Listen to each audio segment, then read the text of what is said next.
Hey, what's up, y'all? So, it's actually been a while since I've done one of these full Finding Family videos, and because so much has transpired since the last one, I feel like it's time for an update, especially with the things that I found out about on my paternal side of the family and how there are so many connections that reside within the Waynesboro, Burke County area. So, of course, in finding all of these, a lot of the work I had done about over the course of 2 3 years, but I also hired a professional genealogist here in the Decatur area, Adam Paul, who really helped to cross all the T's and dot all the I's. And luckily, a lot of the information I did find, he did say that it was true. However, he took it a little bit further, or actually a lot further than what I ever would have done. So I want to read this disclaimer before I really get into all the nitty gritty stuff. And it says, while the parents of Ike Williams are known at the onset of the research process, a clear understanding of their respective parentages and backgrounds was more obscure. Documentary and genetic evidence offered both contradictory and congruent results. While this deepens the mystery, much was learned in the process. Hereafter are the findings and abstracts in story form. So, without further ado, let's jump in. So to help add some context to this, I'm going to start from my Uncle Ike, who is still living, and we're going to work our way back to everything else. So Ike Williams was born in Burke County, Georgia on March 27th to Nathaniel Williams Sr. and Maggie Johnson Young. Maggie Williams Campbell, which is my great-grandmother, died July 20th, 1989 in Waynesboro, Burke County, Georgia.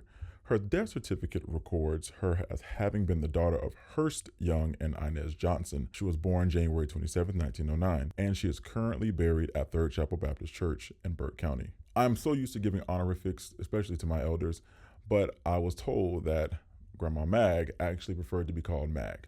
So for the sake of just respecting her wishes, even in death, I will refer to her hereafter as Mag. Although she was raised by her Uncle Hurt for a period of time, Richard Lewis Jr. of Burke County is in fact the biological father for Maggie Johnson. The most recent federal record found for Mag was the 1950 United States Federal Census. Here, she was described as 33-year-old widowed black woman. She and her 10 children, Uncle Robert Lee, Aunt Pauline, Uncle Nathaniel Jr., Grandpa Hewley, Uncle Benny Lee, Aunt Trudy, Uncle Willie, Uncle Ike, Uncle David, and Barbara Rosa were found living in the Bart Kemp district of Burke County. Mag's husband and the father of her children, Nathaniel Williams Sr., who is my great-grandfather, died on February 15, 1974. Now here's where it gets a little interesting, because on Grandpa Nathaniel's death certificate it says that he was born on October the 15th, 1908 in Jefferson County, Georgia. And he is the son of Dave Williams and Willie Sampson, both of Burke County, Georgia. Now, contrary to this information, we see on the WW2 draft registration card that Nathaniel Williams records that he was born on November 13th, 1908 in Jefferson County, where he stands as 6 feet, 178 pounds of black complexion, working for Postmaster A.M. Josie. So now that we've established some of the questions there, let's go over to my great-great-grandmother, Willie Sampson, who was the mother of Nathaniel Williams Sr. So in 1940, Willie Williams was recorded as a 53-year-old black female living in Bart Kemp, Burke County, Georgia. She, along with her son, Nathaniel Sr., and his young family were living on a farm, which she rented and operated on her own account. The document also states that Willie had at least a third-grade education, and she had never formally attended school. However, this is a little interesting. So here it's listed that she is married and the house was valued at $5. Why is that interesting? We're going to get to that in a second. So the 1930 census reveals that they are still living in the Bart Kemp district of Burke County, Georgia. And here Grandpa Nathaniel is living next door to his mother, Willie Williams. And this record states that they had been married since 1929. Now let's go back 10 more years and see what information we can find out here. In 1920, Nathaniel Williams is 12 years old and he's living in the household with his mother, Willie Williams. Now, unfortunately, this is where it gets a little complicated because we don't find a 1910 census where we see Grandpa Nathaniel living in the household with his mother or his father. Unfortunately, what makes it even more difficult beyond that is that we can't find any marriage license between Dave Williams and Willie Sampson. Now, although we can't find that census for them, we can find a census for Dave Williams. On this record, it says that David Williams is widowed at age 31, living in Georgia Militia District 111 of Jenkins County, Georgia, with 2 children, Lena Williams James Williams, and Rhoda Williams. Now, it is important to note here that where Grandpa Dave lived, he bordered Jefferson County, Emmanuel County, and Jenkins County, and could easily encompass this travel route within 30 minutes. But since we're here with Dave Williams, let's stay here for a second and actually see what's going on in this man's life and his son, James. So of course we found the 1920 census where we see Willie Williams in the household. Of course has Nathaniel Williams, there's Lena, and there's also another child in the house as well. This is the first piece of information that we have where Nathaniel Williams is seen living in the household with the parent. However, for 1920 census for Dave Williams, we have something a little different. On the 1920 census, Dave Williams is still residing in Jenkins County with his new wife, Susie. However, following Nathaniel Sr.'s birth, there has been no census placing him with the home with his mother and father Dave at the same time. And here's where we start to ask some questions in the findings. Because number one, why would Dave only take those children and not Nathaniel with him, especially if that was one of the first ones? But also on top of that, why is it that on these censuses, it shows how they're widowed when in fact they're still alive? So one of the things that we thought about was, well, maybe back then, the term divorce may have seemed very gruesome, especially in those small communities. So it's better to kill them off than to be divorced. We really don't know. Maybe it brought some sense of shame as well too. So all in all, 'tis life. Moving on. So I want to go back to the 1910 census and discuss a couple of things.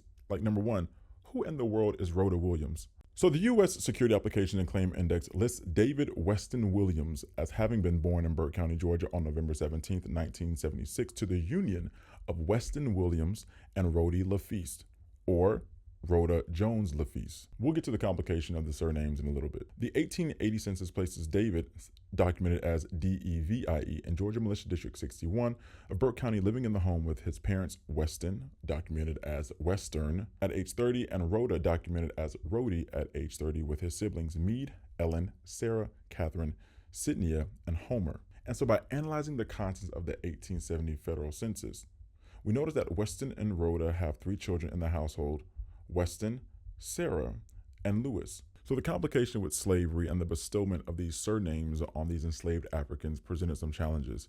For example, we could not find any marriage license for Weston Williams and Rhoda LaFeast. However, we did find something. A marriage license for Western Hines and Rhoda Jones, married on December 21st, 1867, was available. Now, Jones and Hines are some important surnames as they help to reveal some more information about the David Williams line. When we go back to the 1870 census, we see that Robert Hines and his family are documented as living next door to the Williams family and is listed as a witness for many of the Weston papers. But who were the parents of Rhoda LaFeast? Simon LaFeast and Rachel Jones. Their marriage was documented as Simon Jones and Rachel Jones on May 21st, 1876, and witnessed by W.L. Kilpatrick, a minister of the gospel. So when searching for more LaFeast families in this area, there was only one family in Jenkins County that we could find based upon the 1870 census. So Simon and Rachel LaFeast are living with their children, George, Alfred, Bryant, in Georgia Militia District 66. Now I want you to see what's happening here because we have 2 families living in this area in 1870. So in 1851, a local plantation owner, Everett Sapp, passed away and requested that his enslaved Africans be kept with their families. And if you look closely, you will see on this document that there is Rachel, Rhodey, Alec, and Simon, all for the amount of $1,200.